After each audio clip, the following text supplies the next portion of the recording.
In a single generation, abortion has gone from safe but rare to be considered women's health care. The overturning of Roe v. Wade earlier this summer kicked a hornet's nest on both sides of the abortion argument.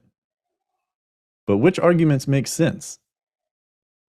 And how on earth did we get here?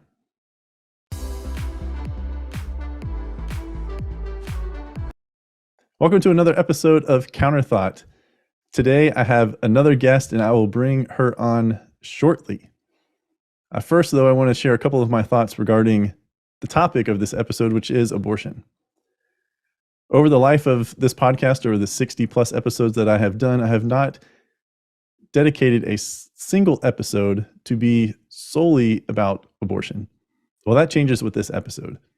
I have mentioned abortion and my thoughts about it in other episodes, but I have not gone in depth with it or anything like that. I've made some arguments like on the feminism episode that I had early on, I think around episode 4, and talked about how, well, where are the feminists today? Because the number of abortions that have occurred, about 70 million, you could argue that half of those were going to be were girls, were women, future women.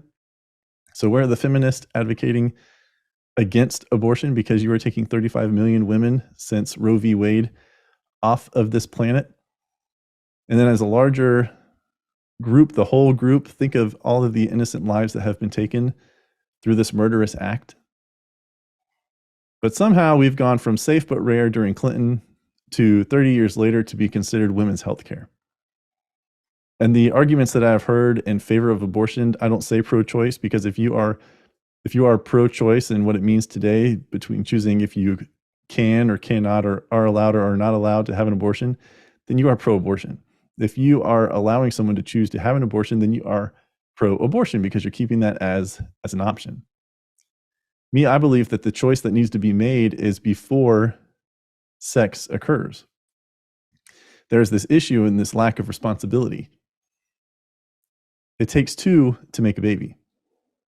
And the choice that you make, or that is made, that no one is taking accountability for in this pro-abortion cohort, those who advocate for women to have their right to choose, they're choosing the wrong choice.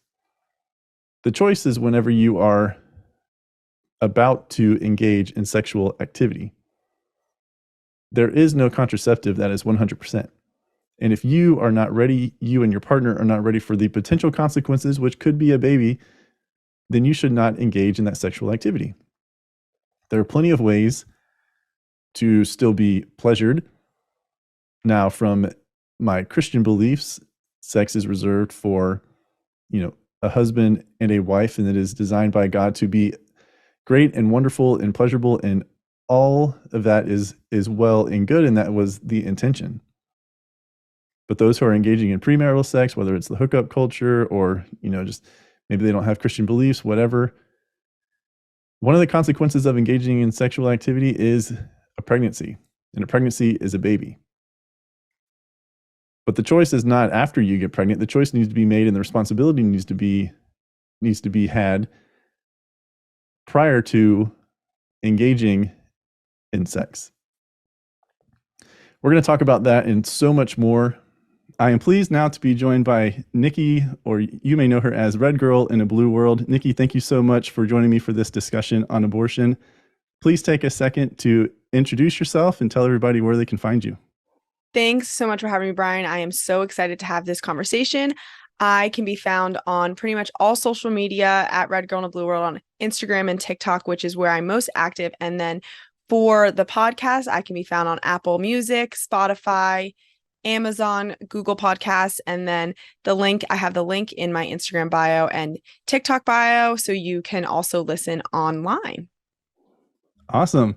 All right, let's dive right in. So abortion has been a hot topic, lack of a better term, a hot topic this year, really in the summertime with the overturning of Roe v. Wade. I've touched on abortion a couple of times in previous episodes, but I've never dedicated an entire episode to it. So again, thanks for joining me and being willing to talk about it with me.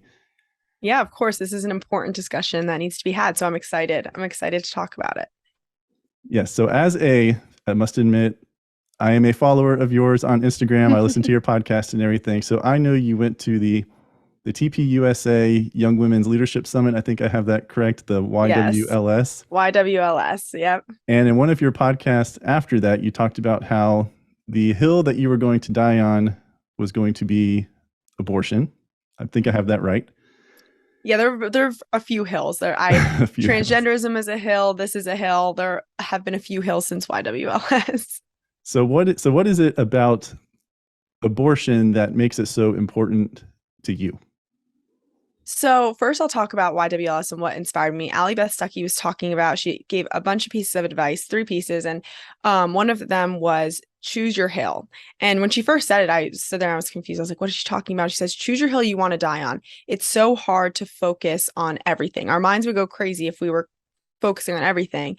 So focus on something, dedicate everything to that, and then maybe choose another one. And I'm like, oh, that's great advice.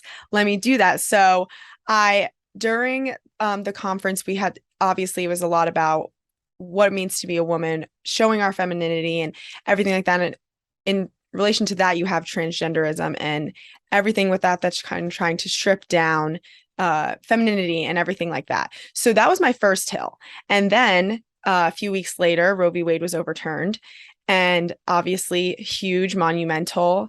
So I decided that was going to be my hill, that I was going to focus on social media. I haven't, unfortunately, had an episode strictly about abortion since then, but a bunch of my social media has been dedicated to speaking about abortion and kind of talking about really why constitutionally this was the right move, not even like morally for me, but more so that abortion should have been left to the states anyway.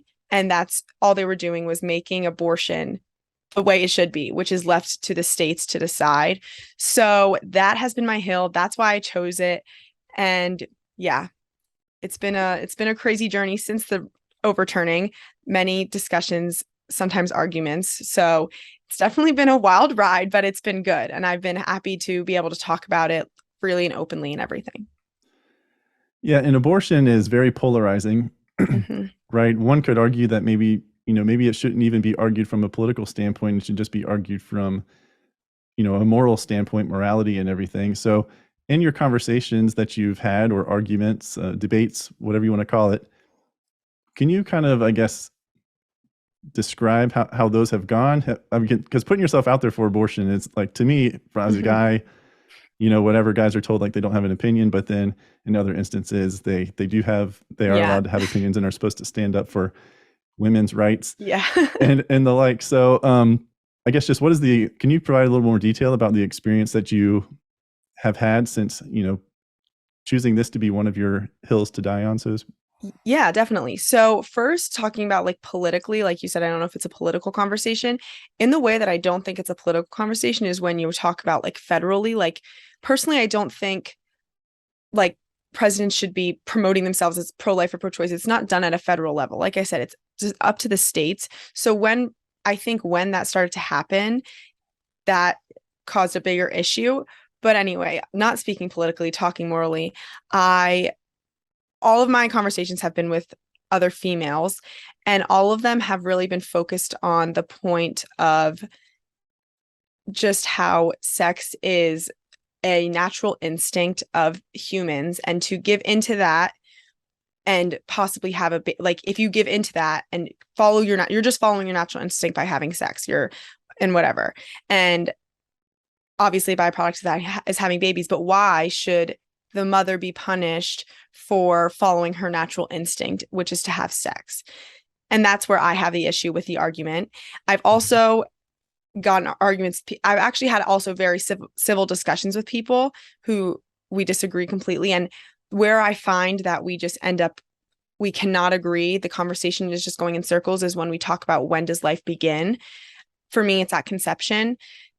I have had many discussions where people don't agree that it's at conception. So then it's just how can we progress this conversation if we don't agree on the fundamental of human life beginning at conception? And I eventually had to end these conversations saying, obviously, we disagree on when life begins. You think it's at wherever they think it is. the people I've talked to have had many different viewpoints of when life begins, which is also very interesting. But it's hard to have a conversation with somebody who is just constantly going in circles saying the same thing, and I'm just sticking on my ground saying, because a lot of conversations where, well, the Texas bill is just measuring like waves or something. She got all saying it was measuring waves, and I'm like, well, that doesn't really matter to me because I still think it starts at conception. And then she started talking about other different states and their laws, and I said, okay, so then what about the Maryland bill that proposed abortion 28 days after birth? So now they're outside the womb. And for you, so are you still denying that as a human life?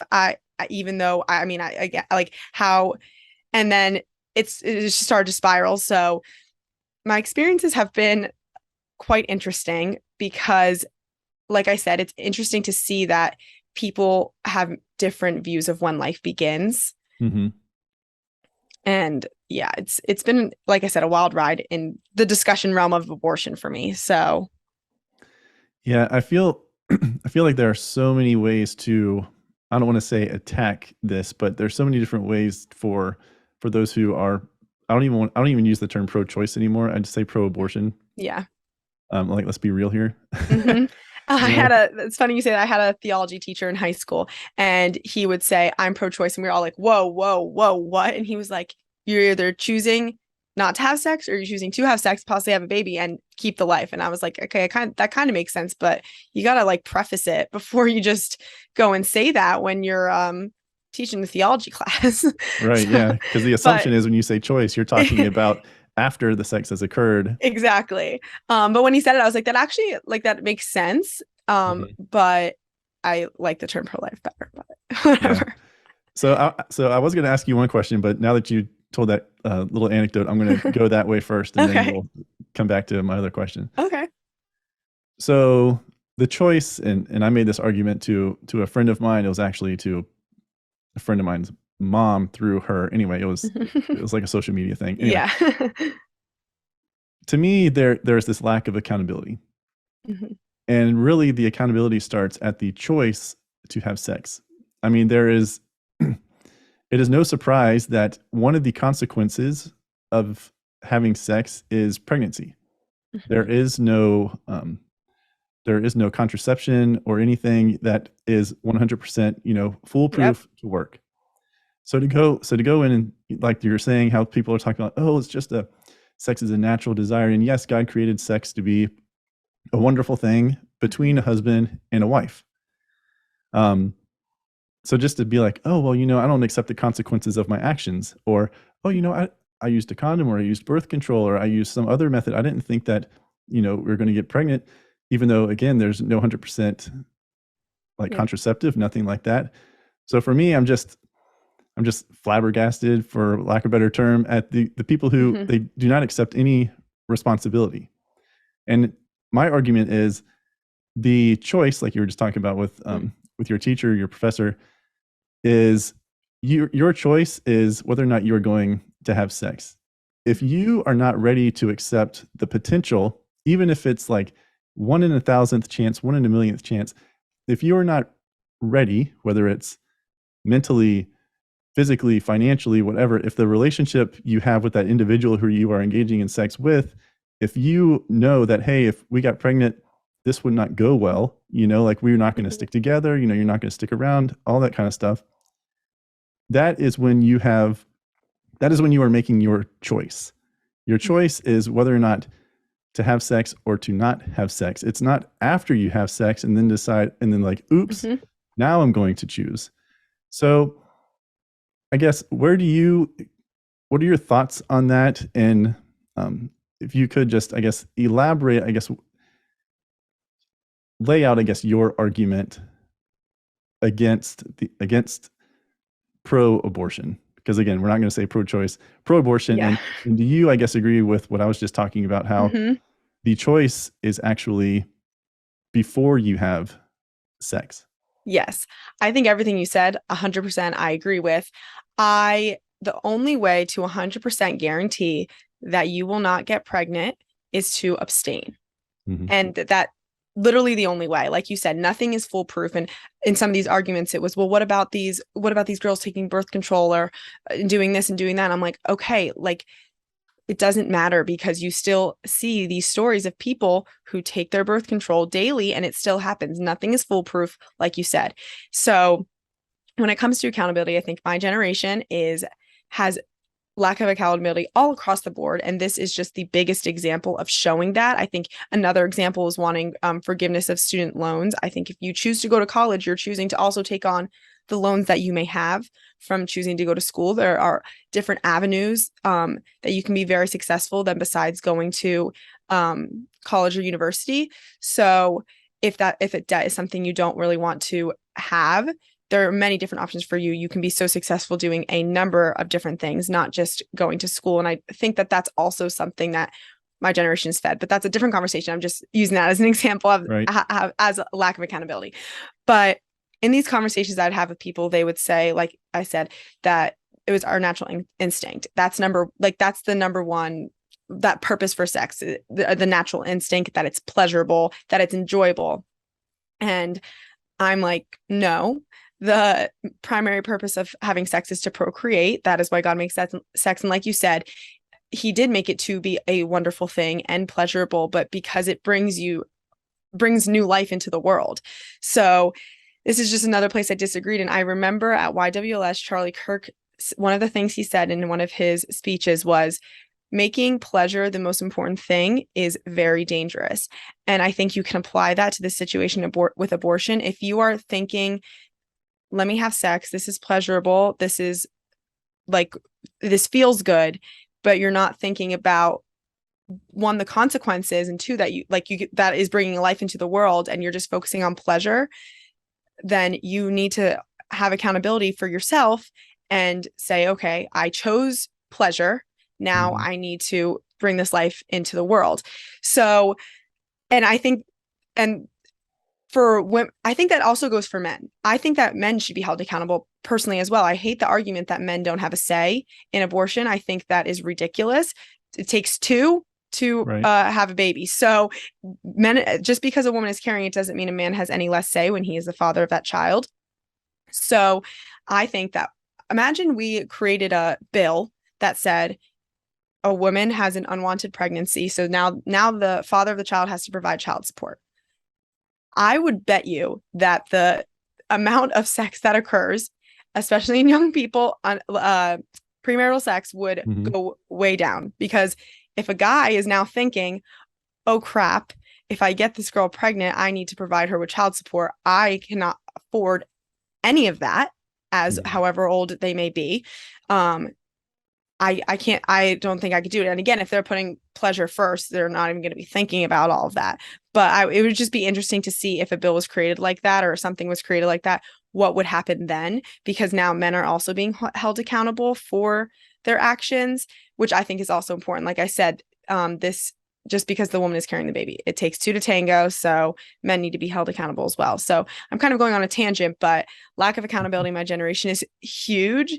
And I think the biggest reason why they are fighting so hard for abortion to be legal across the board again. So yeah, and the arguments, I guess, in support of abortion, to me, just like a lot of things that are progressive, liberal, whatever, they eventually they don't hold water. They like eat at themselves as the farther and farther you go down the path and everything else. So like one of the arguments I hear is, okay, well, like you mentioned a little bit earlier, talks about, when does life begin? Can we at least agree on that? And that can't even be agreed upon. One of the arguments on the anti-abortion, the pro-life side is, well, if a woman is pregnant and she is shot and killed, or, killed, and the baby also dies, that person is then guilty or charged with like double homicide. And it wouldn't surprise me that when you bring that up in an argument with someone who is pro-abortion, that they would probably say, oh, well, like they wouldn't agree, like, oh, well, that probably wasn't even really a baby, right? She was maybe 20 weeks pregnant, it wasn't viable and all that stuff. So the viability argument is one I hear often, maybe most often. And to me, with that argument, if you go a little bit just like talk about a little bit farther with an individual if they're willing to have that discussion with you is, okay, well, if we're going to talk about viability is, like able to live on its own, to be born and, to be able to breathe and everything else, and not have to be hooked up to any machines or, be in the NICU for weeks on end until they are developmentally ready to be outside of like the NICU in those cases. But if you talk about viability and go a little bit farther, it's like, okay, well, when a baby is born, let's say it goes full term, born at 40 weeks, you can't just leave the baby and not care for it. Mm-hmm. You can't do that with a 1-year-old. You can't do that with a 2-year-old, 3-year-old, 4-year-old. I have 2 toddlers. If they were just abandoned, they would not survive. So this viability argument, it's like, okay, well, where are we going to go? Are we going to go all the way out to like, I don't know, age 8? And a 3rd grader or something? Because I mean, let's be real here. Yeah, kids that's cannot also take care of themselves. Yeah, that's also an interesting argument because you see many elderly people who need help to also survive, whether that be having somebody cook them food, help them walk. Mm-hmm. What if you didn't give them the assistance? Are you going to make the same argument then? I think that's a really good argument because you can make the same argument then. If you didn't take care of yourself, how are you going to survive? I think it could be an argument made really at any age, because if you weren't feeding yourself, you weren't getting proper sleep, you weren't doing whatever, you're also not going to survive or be living a life worth living, I guess, if you're not going to be taking care of yourself. So I think that argument is a really great argument and really could be used at all stages of life to help them see the bigger picture. Sorry, I didn't mean to interrupt you. I thought that was really good. No. You're the guest. I'm just ranting myself. So you did an episode on hookup culture. Mm-hmm. One of the arguments, or I guess to me, the way I interpret it is the reason women's health care, abortion rights is framed as women's health care, which is ridiculous. Yeah. But where do you think that comes from?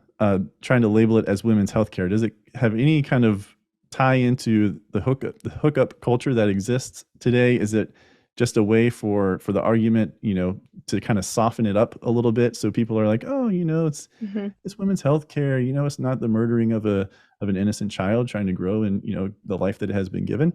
No, it's women's healthcare. Do you think women's healthcare argument and hookup culture are tied together at all? Or if not, like, can you just maybe tell us first a little bit more about hookup culture and what you talked about in that episode, and maybe we can kind of figure out if that is, directly affecting this whole pro-abortion argument within, I would say, my generation, millennials, and then yours as well with Gen Z. Yeah. So in my hookup culture discussion, I had on a fellow male that was 22 years old. So it was really cool to get both the perspective from a female and a male. And we did talk about the lack of accountability. We talked about why there is this hookup culture, and it really all came back to the lack of accountability and putting pleasure above all. And when it comes to women's healthcare, I think people just get confused because they just think, like, obviously when a woman is carrying a child, there are physical changes to her body, hormonal changes, mental change. Like, there's a lot going on to the woman herself when she's carrying a child. So I think people misconstrued that and said, well, now, like, this is now going to be women's healthcare because you need to.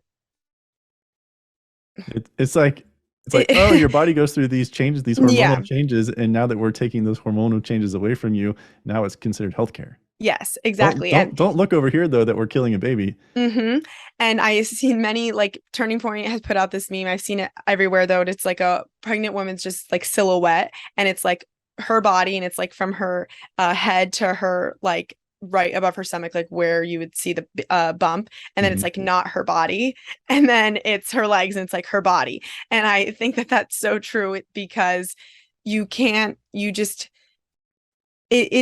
sometimes it makes me speechless because I don't understand it, and I can't even see where they're coming from. Sometimes I don't understand how it's women's healthcare, how it falls under that category. Again, I think it has to do with like the hormonal changes. When you take birth control, there are hormonal changes in your body. I think it all gets misconstrued. And like you said, I do think it's more of a blanket over the real issue of we are killing a innocent child. And when you say, oh, it's women's healthcare, you don't care about a woman, then people who don't really understand are like, oh, well then no, I don't. I want a woman. I want that baby to live. But when you just say it's women's healthcare, they're like, well, I want to take care of women. Why wouldn't I want to do that? So I think it's related to hookup culture. I don't know, maybe hookup culture in general, but I think maybe my generation, especially just growing up in this culture of abortion, really, because our entire lives we've known nothing than abortions being legal, where they were, and to what extent they were able to be legal. So I think I don't know if they are directly correlated, but I think you could probably find some similarities in different arguments or things about hookup culture that flow into women's healthcare, just in the general sense. So, yeah. Yeah. And one of the things I mentioned at the outset of our discussion, or I think actually, yeah, one of the things I mentioned at the outset of our discussion was how I have not had an episode dedicated to the conversation about abortion. I've mentioned it in other episodes. One of the ways in which I've talked about it is I did an episode on feminism, and I was like, where are the feminists at? If you're supposed to be supporting women, and I believe the current count of the number of babies that have been aborted since Roe v. Wade back in the 70s was like 70 million babies, and we know that it's like a 50-50 split basically, and between men and women who are here in our country, like alive in the United States. So you could easily just say, okay, well, let's say 35 million girls, females, women have been aborted. Where are the feminists? Yep. That goes back to this whole like progressive mindset of it eats away at itself. It can't hold water. It just falls apart, because if you were truly a feminist, then you would be supporting women. So where is the outcry then for the unborn? Yep. And you can say the same thing for BLM or anything, so wanting equality minority wise. Yep. You aren't even giving, transgender too. You're not even giving this baby a chance to live and decide, and you're fighting for the rights of transgender. How do you know that baby didn't want a decision to be transgender? And we know that the number of African American children that are aborted is extremely high. So where are also those people? Where are the BLM activists? So like Black Lives Matter, but obviously they don't in the womb. It's so it like you said, it really, they eat away at their own argument. You see it constantly. You see it happen between feminism and transgenderism, where are the feminists when you have biological men infiltrating women's sports? Where are they then? The radical feminism movement they're out of their minds. We're in the fourth wave now, I think, or maybe five. I'm not entirely sure. I think it would probably be considered the fourth, but you never know. We might be going into a fifth with the transgender movement as well. So it's crazy.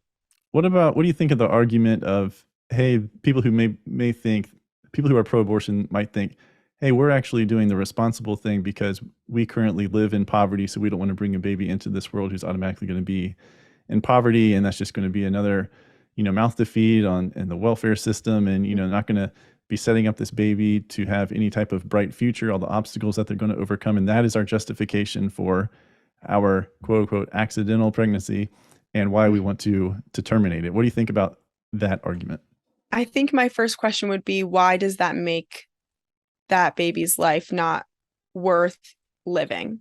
It's I think just because that they're going to be born in poverty and maybe not be as what's the word I'm looking for? Just let my mind. Financially sound like, or have like a good starting point. That's what I kind of think of as like a launching point or something like that for their life. Yeah. Just because they're not as fortunate, just because they might not be as fortunate as a baby born into a different circumstance, that doesn't make their life any less valuable. Right. and also give them the opportunity to maybe do something about it. It just reminded me while I'm just talking, I saw this really interesting thing on I think it was like Facebook or something, but it was somebody praying for the cure for abortion. And it was like, God, please give us this cure for abortion. And God's answer was, I tried and you killed that baby, like however many times it was. And that really hit hard, because you aren't giving these children a chance to do anything with their lives. Any of those arguments about foster care system or adoption, any of those arguments, I think, why does that make that baby's life less valuable? I really think that's just what it comes down to, just because you see, this is why my generation is crazy. You see people holding up posters saying, I wish I was aborted or something. Are you crazy? Like, Right. what? Like, these are the things that people, I can't even wrap my mind around it. And the fact that it's like so normalized is insane. Mhm. In what you were telling me, you said it did come from safe and rare to now used as a form of birth control. It was never intended to be that way. It was never intended to be that way. And people, and in these discussions I've had with people, they say, well, where's our happy medium then? I go, well, we had one. And then you just wanted to keep taking more. And again, it was the one that we had still what I would have wanted? No, it probably wasn't they would have wanted either. But like, we had a so-called happy medium, Mhm. and you weren't happy with it. You went from safe and rare to 28 days after birth. And I saw a woman making an argument, I believe it was on I either saw it on the Daily Wire or Turning Point. They put this video out of a woman she was talking with somebody, and they said, what if they want to have an abortion? I also hate that they were still using that term, but I think it was just for the purpose of asking the question to them. Mhm. What about when they're 1 year old, 2 years old, 3 years old? This woman's response every time was, well, that's the mother's choice. Well, that's the mother's choice. At 2 and 3 years old, it's the mother's Yeah. choice to commit a murder. Like, Right. now you can't even cloak the fact that is just stone cold murder. It still is, but you know what I mean? Like, it's just really spiraled, and I kind of forget the question and what I was answering because I again went on a tangent, but it has really It was spiraled. the people who say that they're doing it because they don't want their Right. child in poverty, basically. Yes. I think any argument like that, again, we go back to the question is, why does that make that child's life less valuable than anybody else's life? Yeah, and that and what you mentioned there about how I guess the symbolism of, like of God saying, responding, I gave you Mhm.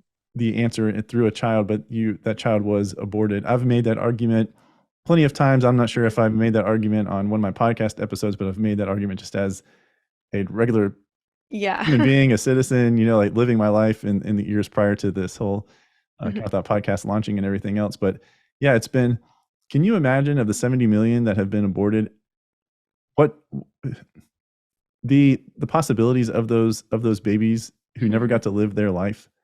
I mean, look at all the problems we have in this world. And yes, you can make the argument that, oh, one person can't solve everything, or maybe not, but maybe one person can solve a current issue or be a force in a realm for good or something like that. Mhm.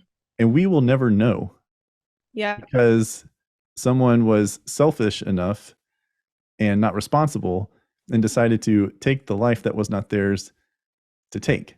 Yeah. And the number of nonsensical arguments that exist, in my opinion, for this, like for pro-abortion, it's never ending. Like in that example you gave, this person, someone who maybe makes the claim of, oh, I don't want them to grow up in poverty or something like that. They're not going to have any kind of success because they're going to go to a bad school, live in a bad neighborhood, get involved in the bad life, and it's just going to be this never ending, like, generational poverty. It's just going to be another mouth on, in the welfare system and everything else. Oh, well, that's nice for you to care about the child, but how about you care about the child after they're born, right? Like, Yeah. and again, just like, we haven't even brought up the fact that one of the nonsensical arguments, probably the most popular, is, I can't help but notice that the people who are pro-abortion are alive. I was just about to say that one. I was going to say everybody fighting for abortion is living. So how can you make the argument for somebody who doesn't even get that opportunity. And I think that's what makes our stance so special, that we are giving those innocent children a voice. And what makes also their argument again so ridiculous, because you are, like you said, you're alive. Your parents decided to give birth to you. Mm-hmm. And you're fighting to not have that. And I just can't wrap my head around it. Like, you have 2 children. I don't understand when people get to do that amazing gift of bringing life into the world and then want to not allow that to happen all across the board for everybody. I don't understand pro abortioners who have children. You're reading my mind, because that was literally what I'm thinking about. Is I was going to ask you, like, I was going to be like, Nikki, this is one I don't understand. Can you maybe explain it to me a little bit better? Is the people who are pro-abortion, my body, my choice, it's a women's right to choose. Mm-hmm. But they are also the person who wants to become pregnant one day in their life. Like you were just saying, how does that work? I just don't. How can you be like, yay, I'm pregnant, but at the same time, hey, if you got pregnant, I support you if you want to kill your baby.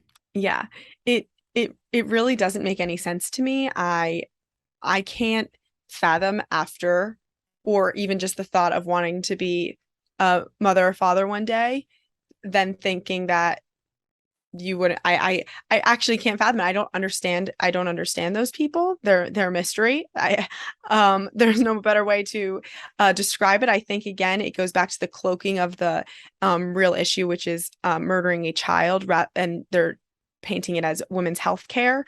So when you look at it through that lens, maybe those people aren't truly understanding. And I really do think that that's what it comes down to. I really don't think that people truly want to wrap their minds around what's happening. I think they want to be blind to it. They want to put on their blinders and say, I don't want to believe that. I want to deny that I have allowed this to happen for 50 years. So I'm going to pretend like it's not and still paint it as women's healthcare. I think it's like a whole denial thing for a lot of people. I really think that might be the case, because if you truly think about it, and you see a newborn child, I don't understand how you're okay with it. And I remember in high school, my best friend and I were having a discussion about it, and her cousin had just given birth.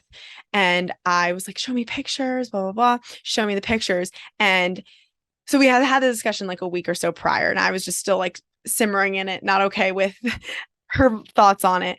And then she showed me the picture, and I said, so you're okay with people killing those babies then in the womb? And she just kind of looked at me, and I was like, well, yeah, like that's what's going on. Like, don't you see? And she kind of just was silent. And and in that moment, I think she was like, oh crap. Now I kind of am seeing like what's going on. Because I just don't understand how you see a picture of a newborn child and you're okay with it, and especially okay with it 28 days after birth. And it's also crazy to me because you see, I'm sorry, again, going on a little rant here. You see people, go on. like you said, who are so excited to be pregnant. They put their ultrasound on the fridge, right? You see that all the time. People are posting pictures with their ultrasound. So you think that's a life, but when it's in somebody else's body, now it's not. So it's very contradictory. It's very hypocritical. And I think a lot of progressive arguments are incredibly hypocritical, this being one of them, especially when you talk about when does life begin. At 8 weeks, you're putting a ultrasound on your fridge, but for somebody else at 8 weeks, that's not a life. But for you, you're recognizing that it's a life because you're excited that you're about to bring that life into the world in 32 more weeks. So it's they talk in circles. And again, if you come up with a definite answer, life begins at conception, which it does. That's where it all begins. And when earlier you were talking, I wrote my phone because I just wanted to mention at some point in while we were talking in the Bible, I don't know exactly what verse it is, but it says, God says, like, when I created you, I knew you in the womb. Like before you were out of the womb, I knew you. I created you. So how people's, especially Christians who are pro-abortion, I don't understand, because it literally says there, God knew them in the womb, Right. but you're denying them their life. So it's again very hypocritical. Yeah, and because abortion has become political, it's been political for definitely the last 20 to 30 years, going back to the 90s. I think under Clinton is when it was still considered, rare, safe but rare, like instances of rape or incest and stuff like that. But the Democrat Party today, especially the further and further you go down the spectrum of the left, it's all about keeping you like in this heightened state of emotions, which cuts off all like logic and reason and clear thinking and all that. So one of the things we talked about at the beginning was Roe v. Wade and that overturning. And then you probably noticed this as well because you're tapped into the news just like I am and everything. But one of the things that the Democrat Party was rolling out was like, oh, now that lives are at risk for all of these women because they could currently be living in a state that's going to have one of these little trigger laws, and now abortion is illegal. Then how are they going to get an abortion? They're going to have to they won't be able to cross over state lines. Was one of the lies being spread. There's a whole story going back to about this girl who had to go from like Ohio to Indiana and to get an abortion and everything else because she didn't think she was going to get one in Ohio. And Ohio's like, well, no, actually in our law, it would have been allowed because it was through rape and everything else. So, these lies being spread and people just taking it, women taking it and consuming it, being like, oh yeah, like this is outrageous. Women are going to die because of this. Don't worry about the babies that are going to die. Yeah. It's all about the woman, the woman who knew exactly what she's getting into, and the man, right? Like you said, it takes two. So what do you think about how the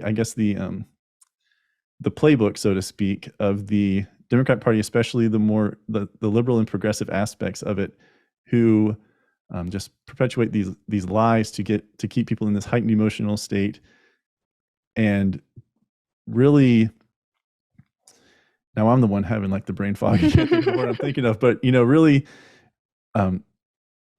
just really taking the whole issue of abortion and just making it, I guess, spreading these lies, I guess, to further their cause, which is the advocacy of the murdering of a baby.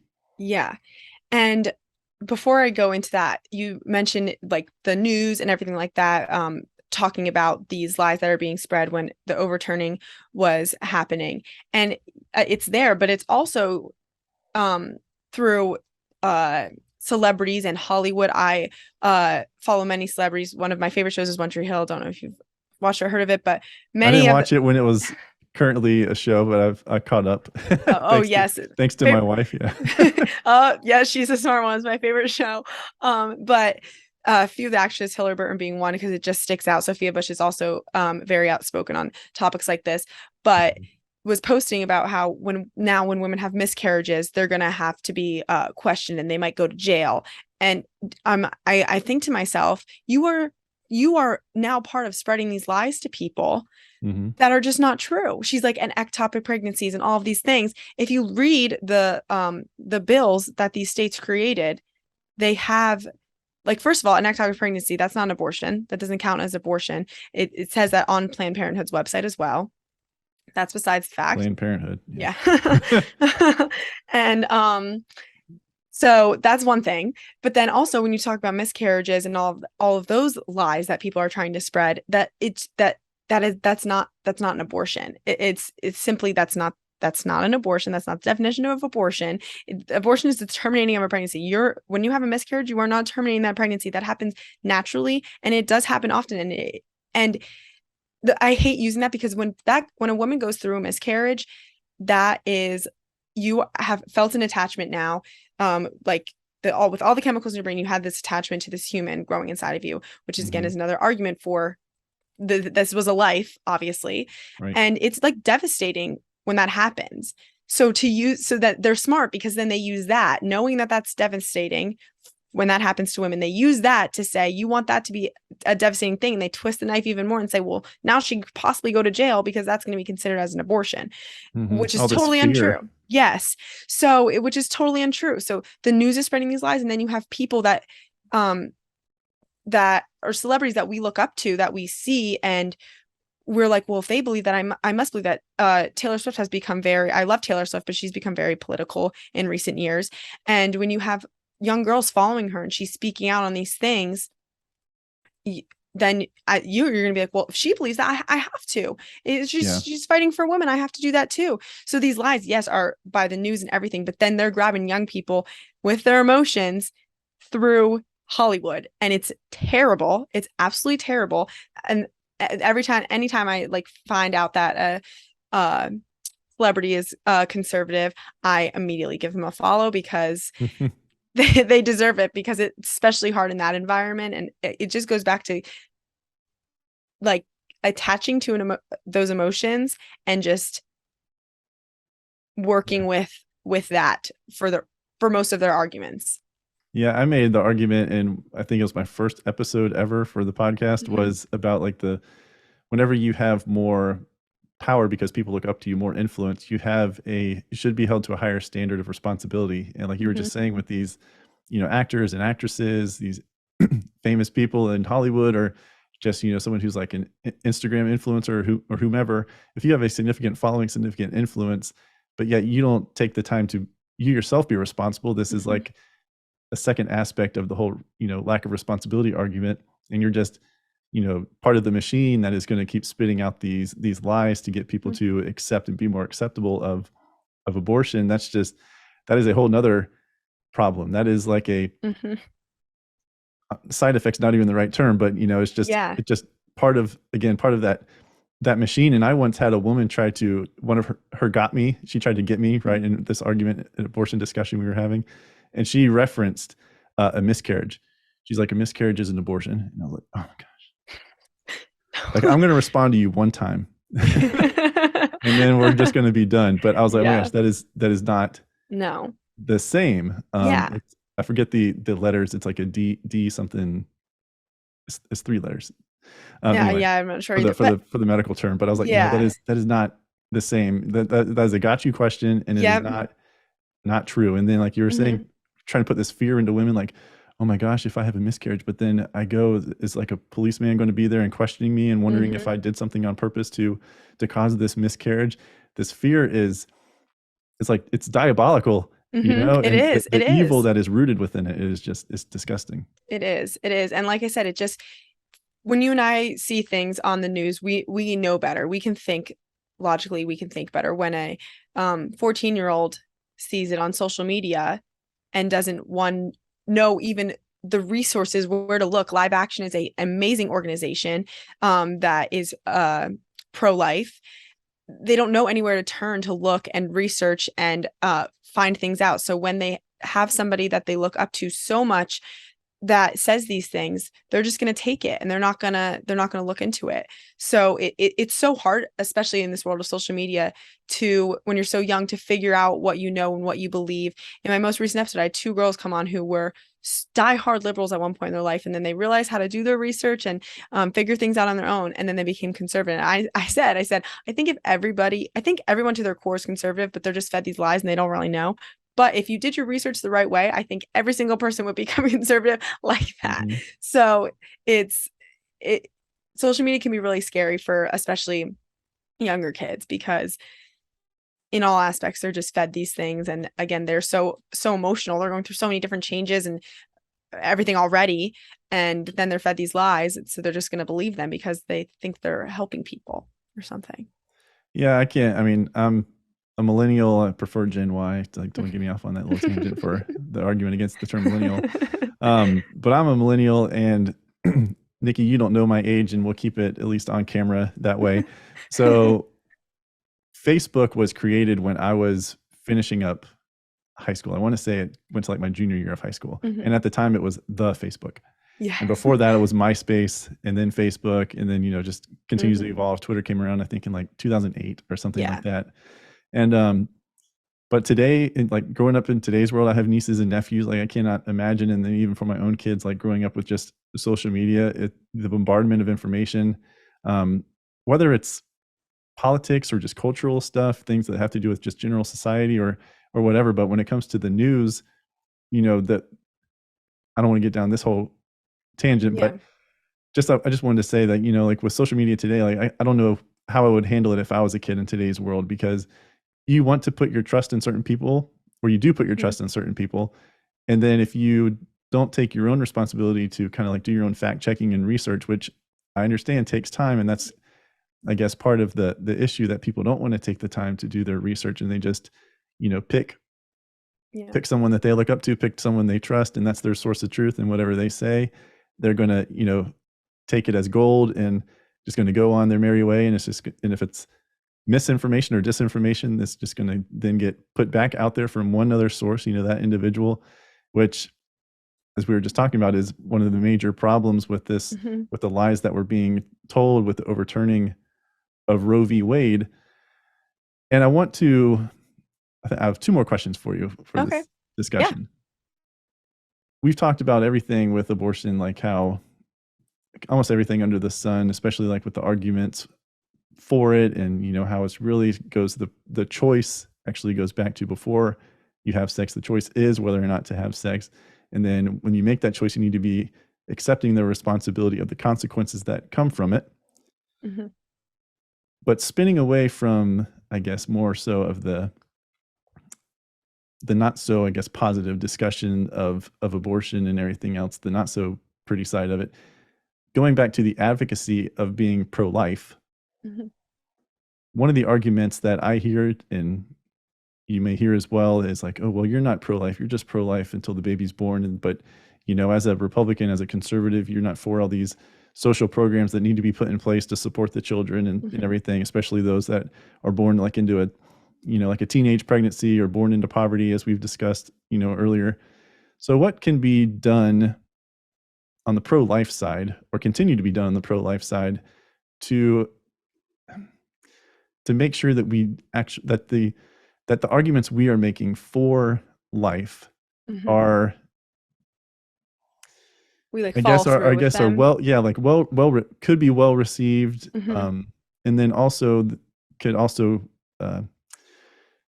stand up to those arguments, saying like, oh, you're only pro-life until the baby is born, and then after that you want nothing to do with with like poverty or things like that. How can pro-lifers continue to, I guess, do a good job advocating for life up to and beyond the birth of a child?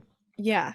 Well, I think up to prayer, even afterwards, prayer. That's probably the number one thing that can be done. But I think up to speaking out about it, really helping these women, making them feel safe. I know I can't imagine being a teen getting pregnant. What do you do? You're scared to tell your parents. Now you have to go to school. What you have no money. What do you do? There's so many different organizations. I mentioned Live Action before. There are shelters for these women. I think helping the mother out, letting her know that she, well, one, isn't alone, that there are resources for her, there are people to help her. And I think like foster care is always a big argument, and there's so much to be done. I understand in the foster care system it isn't as perfect as we could all imagine. And I think that that's also a huge fear of women, like we had mentioned in the argument, but like I said, doesn't make their life less valuable. By the way, anyway, there's so many just resources for these women to turn to help their child, to set them up as best they can for success, even if they can't take care of them themselves. I think that we should be promoting adoption way more than we are. I think that adopting a child is beautiful. I think that that is amazing.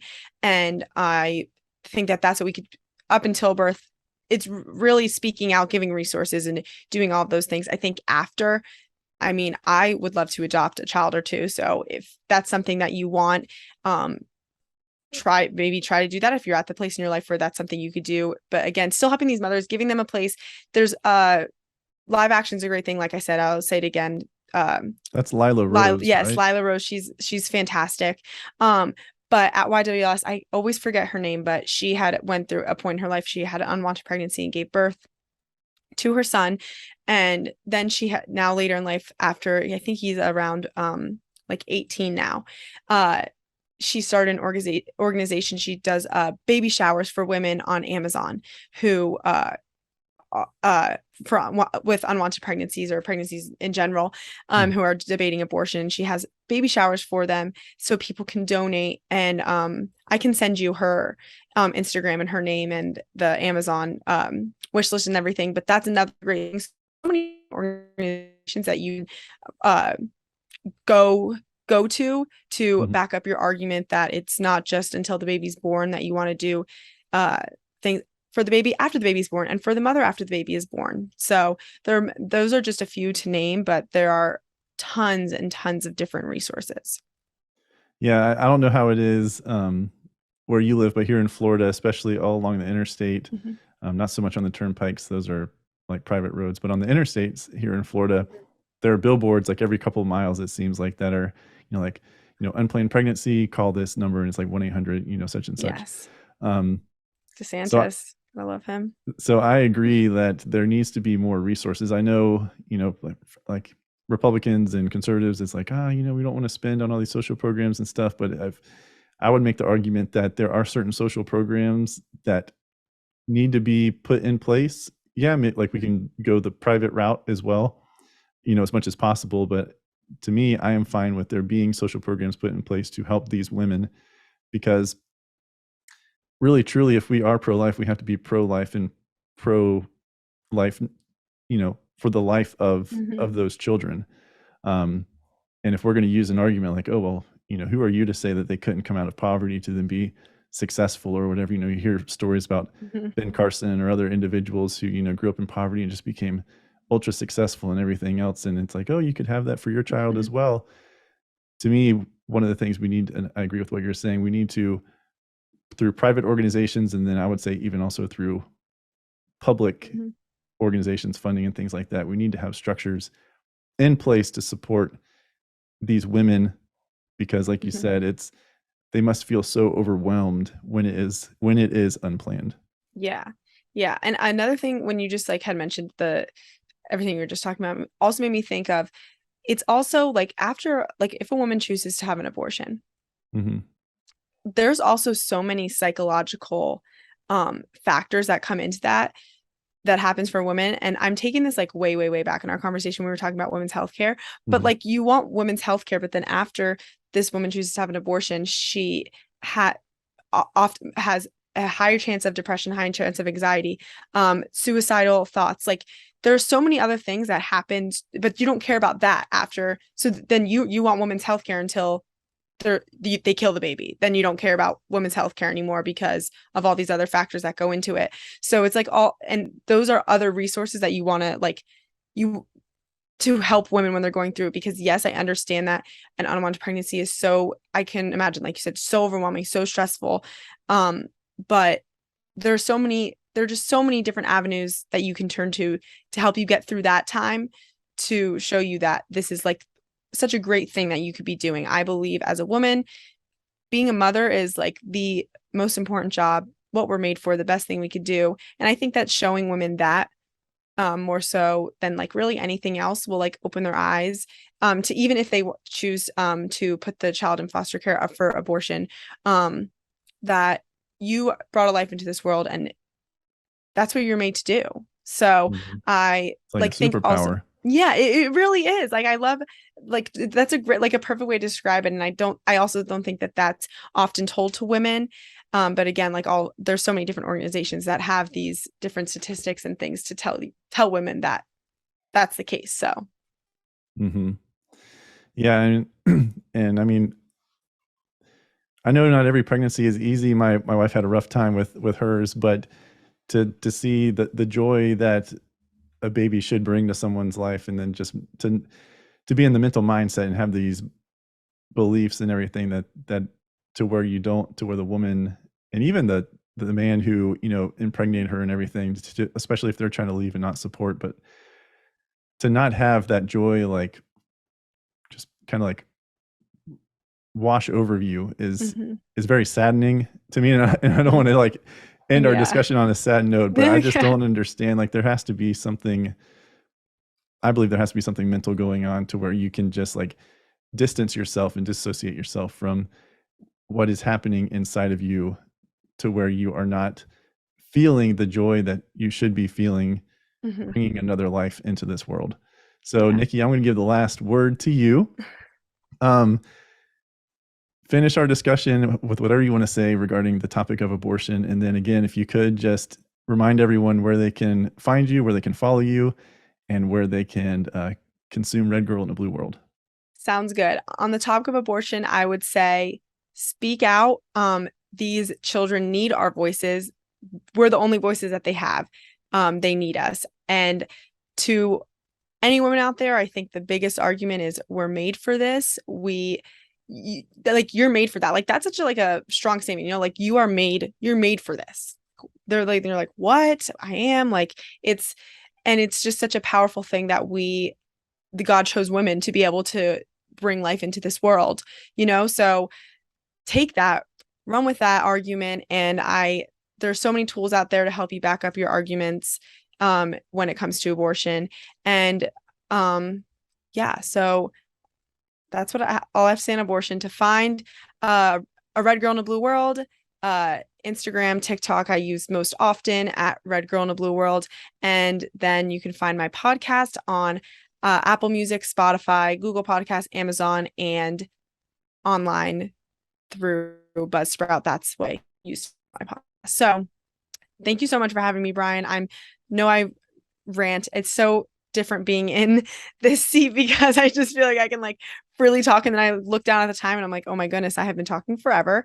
So I apologize, but thank you so much for having me and giving me the opportunity to talk about this topic that is so important. Yeah, no, thank you, Nici, for joining me. I'm just very impressed by what you're doing with Red Girl in the Blue World. I'm very impressed with everyone within your generation who is speaking out at such a young age and fighting for the values of our country, the conservative values that we want to have within our country. So again, thank you for joining me, and I wish you the most success possible for you in teaching and also for your podcast as well. Thank you. Thank you so much, Brian. That was a fantastic interview with Nici. I hope you enjoyed it. A lot of great insights there. And again, as she and I talked about, we have to do more for those of us who are pro-life to save the lives of these children. There needs to be a structure in place, private and public, I believe, to support the women who find themselves in the position of an unwanted or an unplanned pregnancy. A baby begins at conception. Life begins at conception. We need to be doing everything that we can to advocate and save the lives of these children. As we mentioned, it just boggles my mind that the fact that the people who are for abortion, you're only for abortion because you are in fact alive. And your parents chose to give you life. So I do not understand how someone who has been given life and their life was not taken away can therefore be so selfish to say, hey, I don't think that this baby deserves a life. You are the mother, you are the father, you are the advocate for this child, you are the one who's supposed to be supporting the child, yet you do not advocate or support them. That just, I will never understand. There is no logical argument. There is no good reason.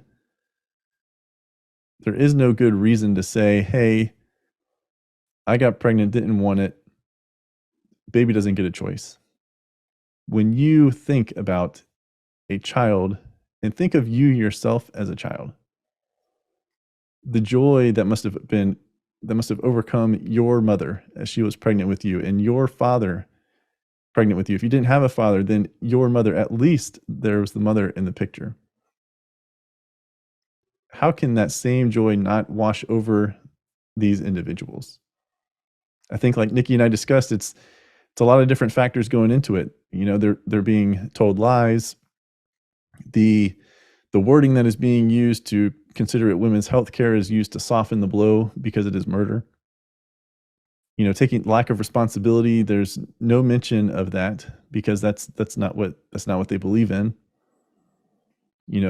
Lies being perpetuated by idols, by people, that they look up to, other individuals that you look up to, your role models and so on and so forth. There's so many different reasons as to why I believe that that abortion has gotten to where it is. Again, it was safe but rare, and now it's considered another form of birth control, which is disgusting. It is disgusting. As we mentioned in that interview, I have 2 boys, and the joy that we were overcome with is beyond belief. And then looking at them throughout the day and seeing them grow and develop and the happiness that brings. Why would you rob a child of a life? And then why would you yourself rob, as a mother, as a father, take away those future moments of joy and happiness from your own life? As a Christian, as a conservative, as a human being with morals, there should not be abortion. We should do everything that we can to stop the prevalence of abortion. And when you are having discussions with other people who believe in this right to it, which again, there is no right, so don't even get caught up in that. There is no right, there is no constitutional right, there is nothing like that. But when you talk to people who believe that that someone should have the option to have an abortion, do not attack them. Listen to them, and then attack their arguments. Spread love while you are doing that. And hopefully, with each and every single discussion, we are able to change the hearts and the minds of 1 individual, 2 individuals, 3, continuing to snowball and snowball and snowball and save more and more lives of these unborn babies. It is my belief that the children are our future. And we have robbed 70 million children of their own right to life. Hi, I'm Brian Kletter, the creator and host of the Counterthought podcast. Thank you for watching this video. Remember to like it, and then also check out these 2 videos and subscribe to the channel. For more daily content from me, you can find me on Instagram at CounterThoughtCEO and the official Counterthought Instagram page at counter_thought. Thank you for watching, and spread the word.